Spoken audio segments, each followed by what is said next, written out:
Alugamos uma casa abandonada em Saquarema. E depois de alguns dias tentando resolver a parte hidráulica da casa, decidimos que vamos focar nisso até conseguirmos finalizar esse quebra-cabeça. Afinal, essa sempre foi uma de nossas prioridades. Precisamos de água encanada e luz elétrica. Para tomar banho quente? Não. Para poder usar uma lavadora de alta pressão, que é muito mais importante que o chuveiro no nosso caso. Pois com a lavadora, vamos poder finalizar todas as faxinas que começamos e não ficaram 100% boas. Vamos poder lavar as paredes, lavar os muros, os pisos e as telhas, para então consertarmos o telhado, pintar a casa e começar a dar uma cara nova para todos os ambientes. E como já foi prometido há muitos episódios atrás, assim que tivermos água e luz, começaremos a segunda temporada da Casa das Corgas Flix. Então hoje, a meta é quebrar a cisterna da torre para descobrir se será possível colocar uma caixa d'água nova em seu lugar. Algumas pessoas nos sugeriram que fizéssemos uma base por cima da torre para apoiar a nova caixa, sem mexer na antiga. Mas como a estrutura já é bem antiga, resolvemos remover toda a parte de tijolos para aliviar o peso da construção, e assim ficarmos mais tranquilos com relação à resistência da torre. Então a marreta será a personagem principal do episódio de hoje, juntamente com as coadjuvantes, a pá e a enxada. E enquanto o Sandal e o Daniel trabalham nas alturas, eu e o Lucas nos mantemos com os pés no chão e com as mãos ocupadas, limpando e organizando um pouco mais os entulhos e lixos que se acumulam depois de cada faxina. Depois de algumas horas de quebradeira, a torre já ficou com outra cara.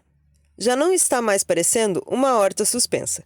Então decidimos parar um pouco e sair para comer alguma coisa, pois já eram quase 3 horas da tarde e ainda não tínhamos almoçado. E aproveitando que já estávamos na rua, paramos em uma loja de materiais de construção no caminho, para vermos as medidas das caixas d'água e decidirmos qual colocaríamos na torre.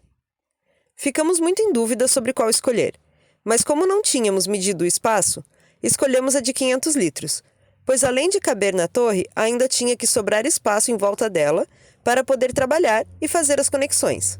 E como tudo nessa família vira aventura e palhaçada, é claro que a gente não quis esperar pela entrega da loja e decidimos nos aventurar carregando a caixa d'água no teto do carro mesmo. Ainda bem que estávamos a poucas quadras de casa, pois no caminho a cordinha que estava amarrando a caixa se soltou e quase que a tampa saiu voando, mas no final deu tudo certo e conseguimos chegar em segurança. Então agora, já com a caixa em casa e com a torre limpa, chegou a hora de tirar a dúvida sobre o tamanho. Será que vai caber? Enquanto isso, o Lucas assumiu a frente no que diz respeito à faxina e resolveu voltar para o estúdio, onde ontem não conseguimos finalizar a limpeza da lavanderia, pois estávamos sem água no poço. Então ele começou varrendo tudo e removendo todos os lixos e objetos deixados nessa área, e não eram poucos. Depois partiu para o banheiro externo do estúdio, que incrivelmente é o único entre os 7 banheiros existentes por aqui que ainda tem porta, mas que nem de longe está entre os mais bonitos. Enquanto os outros banheiros são amplos, claros e têm lindos revestimentos, esse é escuro, abafado, pequeno e seus azulejos parecem deixá-lo ainda menor e mais sufocante. Mas como ele tem porta, talvez seja o qual vamos usar mais até arrumarmos os outros. Afinal, se tem um cômodo da casa onde privacidade é importante, esse cômodo é o banheiro. E sobre a lavanderia? Bem, sem comentários, né? Estava no mesmo nível de sujeira e gordura da cozinha de ontem. Então o Lucas esfregou o que foi possível com sabão e cloro e depois passou o limpador ácido para ficar agindo e derreter o restante.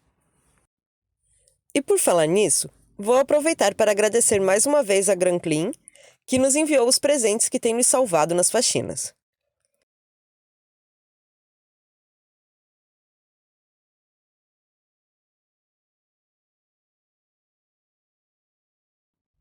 E enquanto o Lucas cuida da faxina, eu aproveitei para cuidar do bem-estar dos meus bebês, que estão crescendo rápido e que ainda não tinham uma fonte de calor para se aquecerem durante a noite.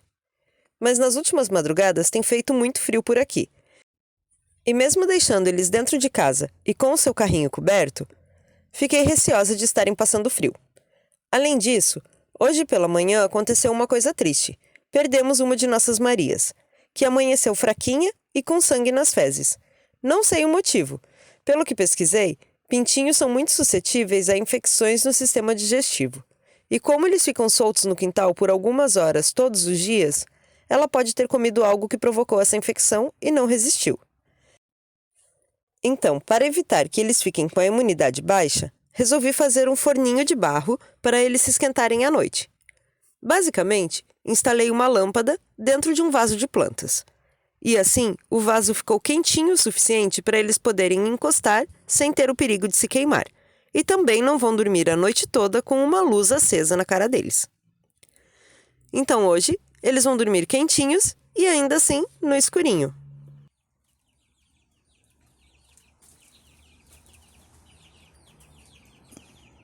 Todos quentinhos.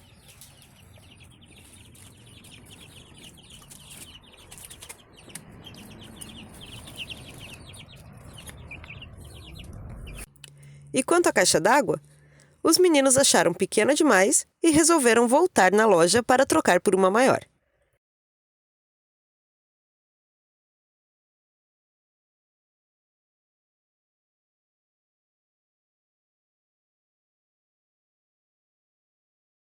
E foi assim que eles assistiram ao pôr do sol de hoje.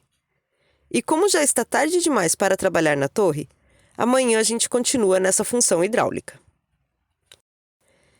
Quanto à faxina do estúdio, já está bem melhor, mas ainda está de molho com os produtos.